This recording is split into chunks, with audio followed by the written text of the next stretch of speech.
दर्शाता है कि कांग्रेस की पूरे प्रदेश के अंदर एक लहर चली हुई है।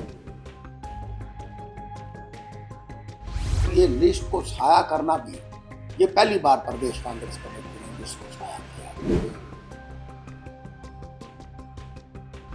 लोगों में एक बदलाव की लहर है। लोग ये भी चाहते हैं कि भाई जो पुराने हैं उनको बदलो, नए चेहरों को लाओ। कांग्रेस के उम्मीदवारों के दावेदारों की लिस्ट सार्वजनिक किए जाने को लेकर कांग्रेस के पूर्व गृह मंत्री सुभाष बत्रा ने बयान दिया है। आज रोहतक में सुभाष बत्रा ने कहा कि कांग्रेस के इस पर प्रदेश में लहर चली हुई है, इसलिए सभी कांग्रेस की सीट पर चुनाव लड़ना चाहते हैं। कांग्रेस ने इतिहास में पहली बार दावेदारों की लिस्ट सार्वजनिक की है। इस बार प्रदेश में कांग्रेस की सरकार बनेगी। जिस प्रकार से 1987 में देवीलाल की लहर थी, उसी प्रकार से अब कांग्रेस की लहर है। आगे सुनिए क्या कुछ कहा पूर्व गृह मंत्री सुभाष बत्रा ने।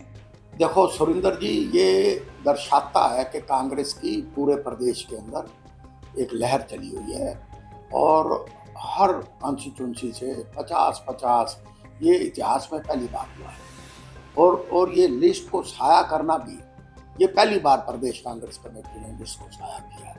और 20,000 का अमाउंट सिर्फ नॉमिनेशन फाइल करने के लिए, ये भी एक अच्छा अमाउंट इसलिए किया है कि सेलेक्टिव कैंडिडेट चुनाव के अंदर सामने आए, इंटेलेक्चुअल आए, पढ़े लिखे आए। लेकिन इस तरह से जो भीड़ लगी है उससे दो चीज़ें स्पष्ट होती हैं। एक तो यंग एनर्जेटिक, लोगों में एक बदलाव की लहर है। लोग ये भी चाहते हैं कि भाई जो पुराने हैं उनको बदलो, नए चेहरों को लाओ, नंबर एक। नंबर दो, जो राहुल जी ने बार बार ये अपील की है कि ओबीसी कोटे से कैंडिडेट आना चाहिए, नंबर एक। नंबर दो, 50 साल से कम उम्र के लोगों को राजनीति के अंदर प्रवेश करना चाहिए। ये एक यंग और एनर्जेटिक और ये महत्वाकांक्षी लोग भी हैं। अब एक लहर चल जाए तो चल जाती है। तो मैं समझता हूँ ये कांग्रेस के पक्ष में एक लहर है। जिस तरह से 1987 के अंदर तो देवीलाल के पक्ष में लहर चली थी और 90 में से 85 सीटें तो देवीलाल लेते रहे थे, आज वैसी ही तीव्र लहर पूरे प्रदेश के अंदर भारतीय जनता पार्टी के खिलाफ है। और आप देखना आने वाले टाइम के अंदर एक बहुत बड़ा बदलाव होगा। कांग्रेस पार्टी पूर्ण बहुमत के साथ सत्ता में आएगी और प्रदेश के लोगों को इस भारतीय जनता पार्टी से मुक्ति मिलेगी। ऐसा है, ये मुखलाए हुए हैं, फ्रस्ट्रेटेड है। अरे हम जो कर रहे हैं तो में हमारी चिंता क्यों है? आप अपनी करो ना। भगदड़ मच जाएगी। हाँ, भगदड़ तो तुम्हारे में मच रही है। अब मैं चाहूँ रोहतक शहर से, मैं नाम नहीं लेना चाहता, 50 आदमी कांग्रेस में आने को तैयार है। आज हर आदमी, आप किसी से बात करके देखो, किसी व्यापारी से बात करके देखो, किसी किसान से बात करके देखो, किसी मजदूर से बात करके देखो।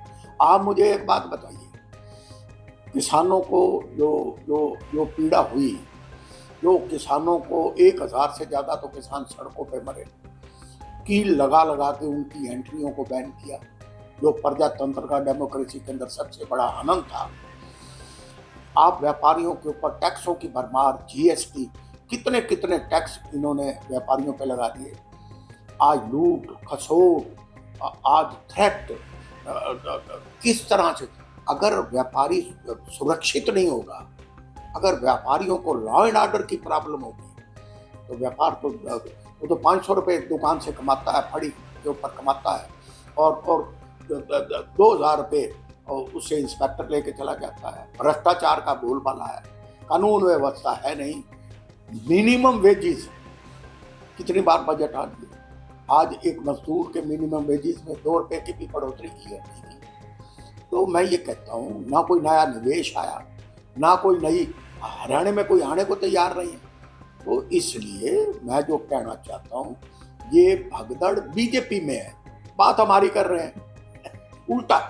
उल्टा चोर उतवाल को ढकते। इनके क्यों पेट में दर्द हो रहा है? हाँ, इनको कहो को 1 जुलाब की पुड़िया ले लो, अपने पेट में साफ करो, हमारे आड़े के फिक्र ना करो। कांग्रेस आ रही है, कांग्रेस सरकार बनाएगी, इनकी बुरी की हुई चीजों की इंक्वायरियां होंगी।